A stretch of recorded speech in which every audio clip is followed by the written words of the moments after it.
आज के इस वीडियो में हम समझने वाले हैं कैंडलस्टिक साइकोलॉजी, यानी कि कैसे हम सिर्फ कैंडल्स को देखकर यह समझ सकते हैं कि मार्केट में बायर्स ज्यादा ताकतवर हैं या सेलर्स। अक्सर क्या होता है, ज्यादातर ट्रेडर्स कैंडलस्टिक पैटर्न जानते तो हैं, जैसे 3 ब्लैक क्राउज, एंगल्फिंग, डोजी, और इन्हें देखकर ट्रेड में एंट्री भी लेते हैं। लेकिन प्रॉब्लम तब आती है जब उनकी एंट्री बार बार फेल हो जाती है। इसलिए आज के इस वीडियो में हम सीखेंगे कि सिर्फ पैटर्न देखकर नहीं, बल्कि कैंडल की साइकोलॉजी समझकर सही जगह पर ट्रेड कैसे लेना है। देखो, मार्केट में जो भी कैंडल बनती है वो हमें एक कहानी बताती है, और उस कहानी को समझने के लिए हमें 4 चीजों पर ध्यान देना होता है। कैंडल कहां ओपन हुई है, उसका हाई और लो क्या है, और सबसे इंपॉर्टेंट, वो क्लोज कहां हुई है। असल में हमें कैंडल का बिहेवियर पढ़ना होता है।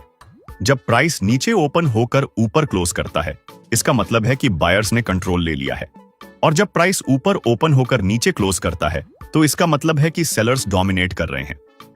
लेकिन सिर्फ इतना ही नहीं, कैंडल की बॉडी कितनी बड़ी है, विक कितनी लंबी है, और क्लोजिंग कहां हुई है, ये सारी चीजें मिलकर हमें ये बताती हैं कि मार्केट में आगे क्या हो सकता है।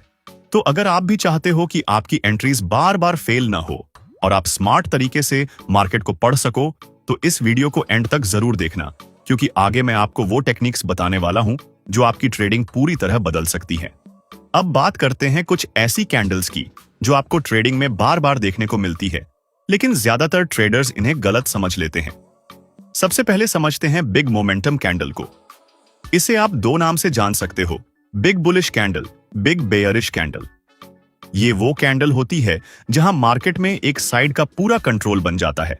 या तो बायर्स पूरी तरह डोमिनेट कर रहे होते हैं या सेलर्स पूरी तरह हावी होते हैं।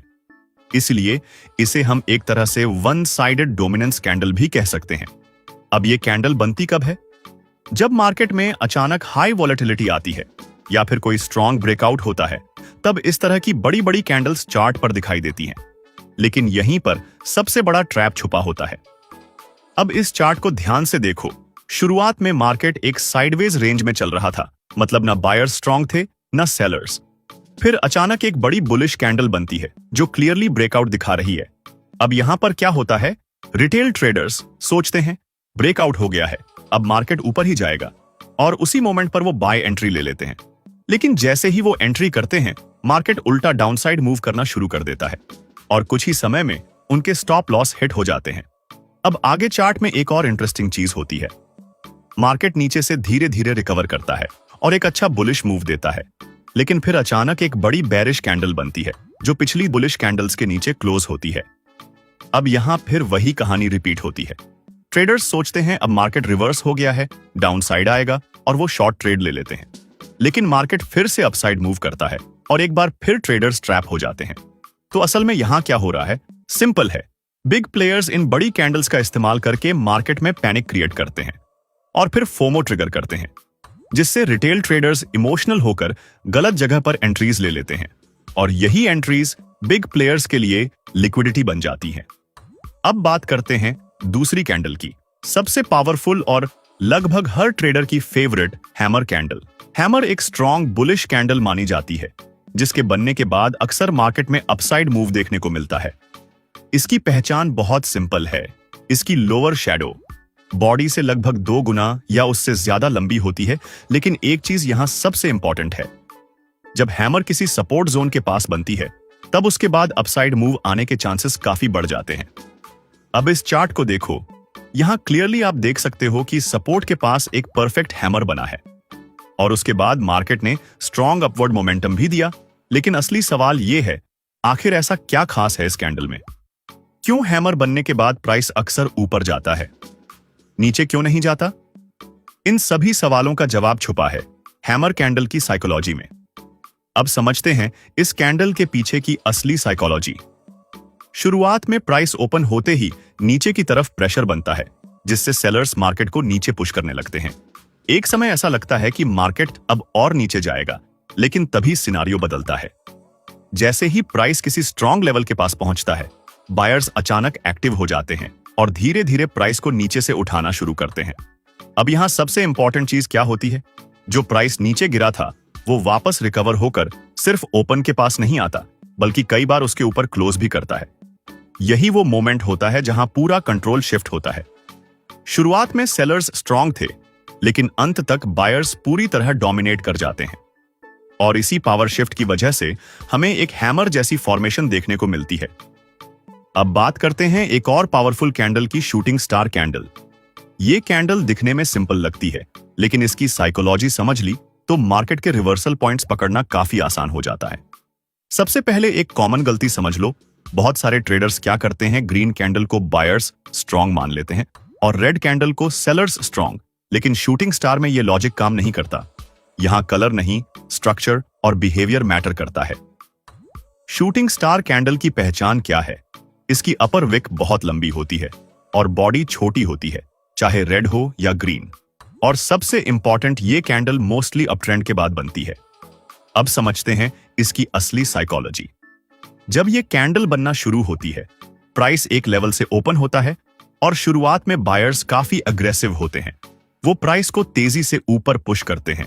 एक पॉइंट तक लगता है कि मार्केट और ऊपर जाएगा, लेकिन यहीं पर गेम बदलता है। ऊपर के लेवल्स पर बायर्स वीक पड़ने लगते हैं और सेलर्स को हाई प्राइस पर सेल करने का मौका मिल जाता है। अब सेलर्स धीरे धीरे नहीं अग्रेसिवली सेलिंग शुरू करते हैं, जिसकी वजह से प्राइस वापस नीचे आने लगता है।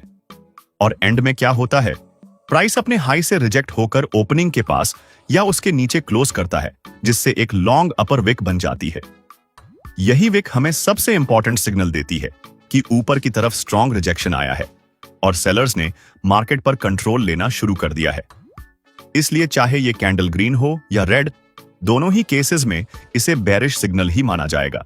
क्योंकि असली कहानी ये है, बायर्स प्राइस को ऊपर ले गए, लेकिन सेलर्स ने उस मूव को कंप्लीटली रिजेक्ट कर दिया। अब ट्रेडिंग में इसे कैसे यूज करें? इस एग्जाम्पल को ध्यान से समझो। शुरुआत में मार्केट एक रेंज में कंसोलिडेट कर रहा था, मतलब ना क्लियर बाइंग थी ना स्ट्रॉन्ग सेलिंग। फिर एक शूटिंग स्टार कैंडल बनती है जो हमें यह सिग्नल देती है कि ऊपर की तरफ स्ट्रॉन्ग रिजेक्शन आया है। लेकिन स्मार्ट ट्रेडर यहां तुरंत एंट्री नहीं लेता, वो वेट करता है कॉन्फर्मेशन का। और जैसा कि आप यहां देख सकते हो, अगली कैंडल क्लियरली बेरिश क्लोज देती है, यानी अब यह कंफर्म हो गया कि सेलर्स ने कंट्रोल लेना शुरू कर दिया है। और उसके बाद क्या होता है, मार्केट एक शार्प डाउनसाइड मूव देता है, जिसमें क्लियरली सेलिंग मोमेंटम दिखाई देता है। अब बात करते हैं एक और कैंडल की। चार्ट पर कभी कभी ऐसी कैंडल्स बनती हैं जिनका बॉडी बहुत छोटा होता है, लेकिन ऊपर और नीचे लंबी विक्स साफ दिखाई देती है। इन कैंडल्स को कहा जाता है इंडिसीजन कैंडल्स। अब जरा ध्यान दो, प्राइस ऊपर भी जाता है, नीचे भी आता है, लेकिन आखिर में वहीं के आसपास बंद हो जाता है जहां से शुरू हुआ था। इसका मतलब क्या हुआ?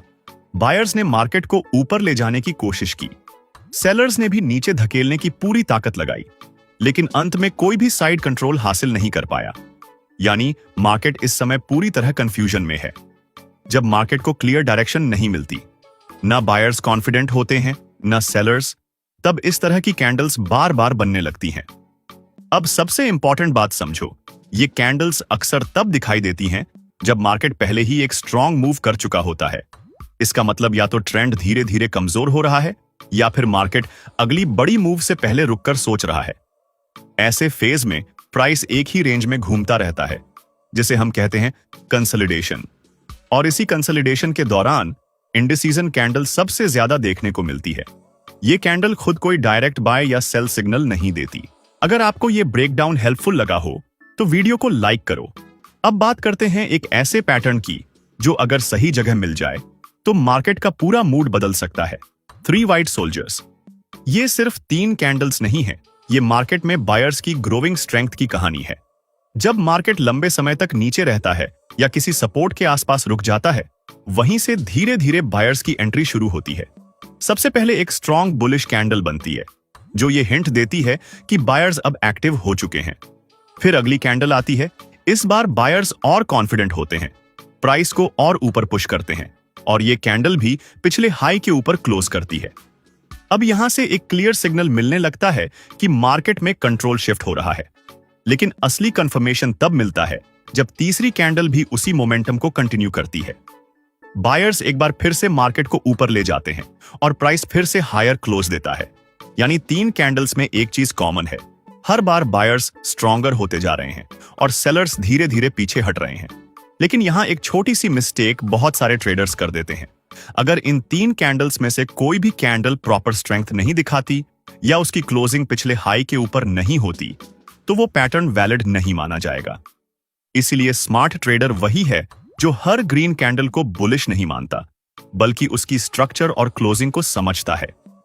जब आपको ये पैटर्न सही जगह जैसे सपोर्ट या डाउन ट्रेंड के एंड में मिलता है, तो ये सिर्फ एक पैटर्न नहीं होता, ये सिग्नल होता है कि मार्केट अब डाउन साइड से अपसाइड की तरफ शिफ्ट हो सकता है। यही है 3 व्हाइट सोल्जर्स की असली ताकत, धीरे धीरे बिल्ड होता हुआ मोमेंटम जो आखिर में एक स्ट्रॉन्ग मूव में कन्वर्ट हो जाता है। अब इस सेटअप को एक रियल एग्जाम्पल के साथ समझते हैं। शुरुआत में आप देख सकते हो कि मार्केट लगातार डाउन साइड में मूव कर रहा था, मतलब साफ था कि सेलर्स का कंट्रोल बना हुआ था। लेकिन कुछ समय बाद प्राइस नीचे से बाउंस लेकर ऊपर की तरफ जाता है और जहां से ये मूव स्टार्ट हुआ था, वही लेवल आगे चलकर एक इंपॉर्टेंट सपोर्ट जोन बन जाता है। अब यहीं से असली सेटअप शुरू होता है। प्राइस वापस उसी सपोर्ट एरिया के पास आता है और यहां पर धीरे धीरे सेलिंग प्रेशर कम होने लगता है। फिर अचानक एक के बाद एक 3 स्ट्रॉन्ग बुलिश कैंडल्स बनती हैं। हर कैंडल पिछले से स्ट्रॉन्गर है और हर बार प्राइस हायर क्लोज देता है। ये कोई नॉर्मल मूव नहीं है, ये क्लियर इंडिकेशन है कि बायर्स अब धीरे धीरे कंट्रोल ले रहे हैं और मार्केट रिवर्सल की तैयारी कर रहा है। यही वो मोमेंट होता है जहां स्मार्ट ट्रेडर अपॉर्चुनिटी ढूंढता है। जैसे ही ये 3 व्हाइट सोल्जर्स पैटर्न कंप्लीट होता है, हम बाय साइड की प्लानिंग कर सकते हैं। अब बात करते हैं एग्जीक्यूशन की। एंट्री, पैटर्न कंप्लीट होने के बाद स्टॉप लॉस, इन तीनों कैंडल्स के लो के थोड़ा नीचे। टारगेट, सामने जो नियरेस्ट रेजिस्टेंस जोन है। और अगर आप आगे चार्ट को देखो तो मार्केट एग्जैक्टली उसी डायरेक्शन में मूव करता है। प्राइस ऊपर जाता है, रेजिस्टेंस तक पहुंचता है और हमारा टारगेट हिट हो जाता है। अब बात करते हैं अगली कैंडल पैटर्न की, 3 ब्लैक क्रॉस। यह भी एक काफी पावरफुल पैटर्न है, लेकिन डायरेक्शन यहां उलटी होती है। इसमें आपको लगातार 3 रेड कैंडल्स देखने को मिलती हैं, जो ये इंडिकेट करती हैं कि मार्केट में सेलर्स धीरे धीरे कंट्रोल ले रहे हैं। अगर आपने 3 व्हाइट सोल्जर्स को समझ लिया है तो इसे समझना बहुत आसान है, क्योंकि इसकी ऑलमोस्ट सारी कंडीशंस वही हैं, बस फर्क इतना है कि यहां बायर्स की जगह सेलर्स डोमिनेट कर रहे होते हैं। इसलिए इसको हम ज्यादा डीप में नहीं जाएंगे, क्योंकि कॉन्सेप्ट वही है, सिर्फ डायरेक्शन चेंज हुई है। सिंपल भाषा में समझो तो 3 व्हाइट सोल्जर्स बराबर strong buying pressure, 3 black cross बराबर स्ट्रॉन्ग सेलिंग प्रेशर। अब बात करते हैं नेक्स्ट कैंडल की, मारुबोजू कैंडल। ये कैंडल दिखने में जितनी सिंपल होती है उतनी ही पावरफुल भी होती है। जब भी ये चार्ट पर बनती है, इसका मतलब होता है कि मार्केट में किसी एक साइड का पूरा कंट्रोल बन चुका है। जब प्राइस ओपन होता है और उसी डायरेक्शन में बिना रुके मूव करता रहता है, बीच में ना कोई बड़ा पुल बैक, ना कोई रिजेक्शन, तो नेचुरली इसका मतलब क्या होगा? यही कि उस समय मार्केट में दूसरी साइड की पार्टिसिपेशन बहुत कम है। अगर ये कैंडल ग्रीन बनती है तो इसका मतलब है कि जैसे ही प्राइस ओपन हुआ, बायर्स पूरी ताकत के साथ मार्केट में आ गए। वो लगातार बाइंग करते रहे और सेलर्स को कहीं भी स्ट्रॉन्ग रिएक्शन देने का मौका ही नहीं मिला। इसी वजह से प्राइस स्टेडली ऊपर जाता है और ऑलमोस्ट अपने हाईएस्ट पॉइंट के पास क्लोज होता है। यानी शुरुआत से लेकर एंड तक मार्केट पूरी तरह बायर्स के कंट्रोल में रहता है। अब अगर यही कैंडल रेड बनती है तो पूरा सिनारियो उल्टा हो जाता है। इस बार जैसे ही प्राइस ओपन होता है, सेलर्स अग्रेसिव हो जाते हैं और लगातार सेलिंग करते रहते हैं। बायर्स बीच में कोशिश जरूर करते हैं, लेकिन वो प्राइस को ऊपर रोक नहीं पाते, जिसकी वजह से प्राइस सीधा नीचे आता है और ऑलमोस्ट अपने लोवेस्ट पॉइंट के पास क्लोज होता है। तो यहां सबसे इंपॉर्टेंट बात क्या समझनी है? मारुबोजू कैंडल हमें यह नहीं बताती कि मार्केट मूव करेगा, बल्कि ये दिखाती है कि मूव ऑलरेडी स्ट्रांग है और कंट्रोल क्लियर है। अब बात करते हैं एक और इंटरेस्टिंग कैंडल टाइप की, जो दिखने में सिंपल होती है, लेकिन इसके अंदर की साइकोलॉजी काफी पावरफुल होती है। इस तरह की कैंडल में बॉडी और अपर विक लगभग बराबर होते हैं और खास बात, इसमें नीचे की तरफ विक नहीं के बराबर होती है। ये कैंडल रेड भी हो सकती है और ग्रीन भी, लेकिन दोनों का मतलब थोड़ा अलग होता है। पहले समझते हैं, जब ये कैंडल ग्रीन कलर में बनती है, प्राइस एक लेवल से शुरू होता है। शुरुआत में बायर्स एक्टिव होते हैं और मार्केट को ऊपर पुश करते हैं, लेकिन जैसे ही प्राइस ऊपर जाता है, वहां सेलर्स एंटर करते हैं और धीरे धीरे प्राइस को नीचे खींचना शुरू कर देते हैं। अब यहाँ इंटरेस्टिंग चीज होती है, बायर्स पूरी तरह वीक नहीं होते और सेलर्स भी पूरी तरह डोमिनेट नहीं कर पाते। इसीलिए प्राइस वापस गिरकर लगभग बीच के आसपास आकर क्लोज होता है। इसका मतलब साफ है, मार्केट में बैलेंस है, ना बायर्स स्ट्रांग हैं ना सेलर्स, यानी ये एक न्यूट्रल जोन है। इस सिचुएशन में स्मार्ट मूव क्या है? बस वेट करना, कोई जल्दीबाजी नहीं। अब बात करते हैं जब यही कैंडल रेड कलर में बनती है। शुरुआत सेम होती है, बायर्स प्राइस को ऊपर ले जाते हैं, लेकिन इस बार सेलर्स ज्यादा एग्रेसिव होते हैं। जैसे ही वो एंटर करते हैं, प्राइस को सिर्फ नीचे नहीं लाते बल्कि बायर्स के पूरे मूव को रिवर्स कर देते हैं और प्राइस ओपन लेवल से भी नीचे क्लोज हो जाता है। यहां क्या समझना है? इस बार सेलर्स क्लियरली स्ट्रॉन्गर हैं, मार्केट पर उनका कंट्रोल दिख रहा है, यानी ये एक बेरिश इंडिकेशन है। लेकिन ध्यान रहे, सीधे एंट्री लेने की गलती मत करना। हमेशा सपोर्ट, रेजिस्टेंस या कॉन्फर्मेशन का इंतजार करो, तभी ट्रेड प्लान करना ज्यादा सेफ होता है। तो दोस्तों, आज हमने डिफरेंट टाइप्स की कैंडल और उनकी साइकोलॉजी को डिटेल में समझा। अब आपको चार्ट पर सिर्फ कैंडल नहीं दिखेगी, उसकी पूरी कहानी समझ आएगी। मुझे उम्मीद है कि अब आप ये आसानी से पहचान पाओगे कि मार्केट में इस टाइम बायर्स स्ट्रांग हैं या सेलर्स, और किस जगह पर ट्रेड लेना सही रहेगा। वीडियो कैसी लगी ये भी कमेंट में जरूर बताना। आपका फीडबैक ही हमें और बेहतर कंटेंट बनाने में हेल्प करता है।